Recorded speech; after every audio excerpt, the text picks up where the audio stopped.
Good morning, everyone. It's Samantha here, and I'm doing my recorded discussion on the Wells Fargo scandals and their 20-month nightmare from CNN. Everyone has heard about Wells Fargo and how they've been in the news lately for all of the fake accounts that they've been opening and unauthorized from their clients. Not only was it accounts, but they were also,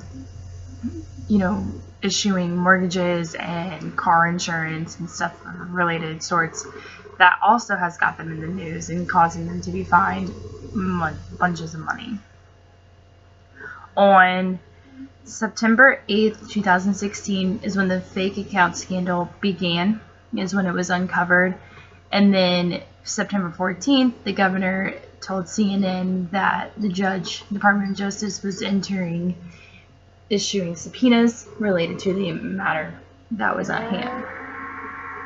On September 27th, back in 2017, the CEO, John Stumpf, was fined or forfeits his pay, and Carrie Tolstedt, head of the division where the fake accounts were being created, also forfeited pay and stepped down. On October 12th, just a few days later, months later, not even 3 weeks, the CEO, John Stumpf, completely stepped down and soon later retired. So, very important scandal. Wells Fargo has been fined way over $1 billion for all of its matters within the last 20 years. 5,300 employees plus have been fired. And what do you expect? You do something wrong, you're going to pay the price. On June 14, 2017, the allegations of the mortgage were, were accused.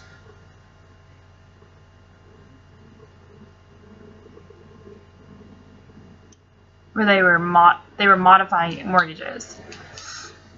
So not only were they opening fake accounts unauthorized, they were dealing with mortgages, modifying them unauthorized. They were there was allegations of car insurance revealed. At least 570,000 people were charged. 570,000. That's a lot. And as a company, especially as Wells Fargo, now you hear their commercials on the TV and stuff, or for a little while we were, and it was like, first established, back in like 1800, and then now reestablished in 2018. But over the last 20 months, starting in 2016 to now 2018, sorry, I'm getting ahead of myself. The holidays are coming. 2018, April 2018, that's the last thing on that timeline on CNN's website that shows, hey, this is what's going on. They're still in the news. They're still recovering because it's still an event that happened that is impacting business and impacting the management because they've had a change in leadership since the scandal. They've had hefty fines since then. So yeah, your CEO stepped down. Yeah, the person who was head of the division also stepped down and forfeited pay. But that doesn't just signify the fact that it's okay and there's nothing to be worried about. It still happened. There's still, consequences, and your business is still paying for it as clients are, leaving, taking their funds out of your business and out of their accounts with you and going elsewhere. It's a lot of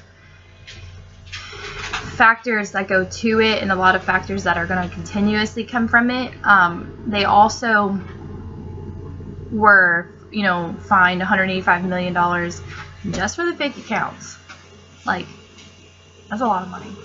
And then, fast forwarding to 2018 without going, all the way into the timeline, they were fined $1 billion for the car insurance and the mortgage abuse alone.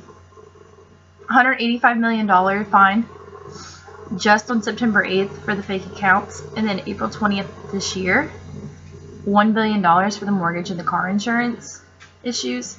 That's a lot of money. Like, I know when I started at Merrill Lynch back in October of last year, we would talk about, ooh, excuse me, sorry guys.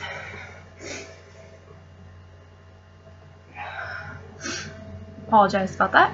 We would talk about how, you know, the scandal with Wells Fargo and like this and that, and it does take a lot because other businesses that are in the same industry as you remember and they talk about it. You're always going to be talk of the news. You're always going to be in the news because you've been in the news a lot lately, and it's going to be hard to rebuild the trust and the the strength that your business once had with either your customers and build back the foundation.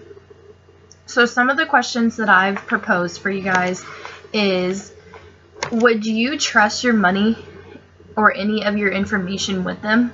So not even if you have $5 sitting in your checking account or $5 sitting in your savings account, would you trust the fact that your name, your date of birth, any of your information that can be used against you to be within their hands, even though they do have new management? And as well, as they mentioned, they had changes in leadership. How long do you think it'll take for the new management to make a name for themselves within the company? Because you have to think about it. Everybody that's been a customer over, since early 2018 and behind us is going to remember what John and everybody was doing back then. All the fake accounts, all the mortgage issues, all the car insurance issues. So are they going to trust the new management? Like, what do they have to do to be able to regain that trust from all of their customers and to rebuild Wells Fargo back to where they were at one point to what they should be to this day still if nothing happened? So thank you for listening, and I hope you guys have a great day.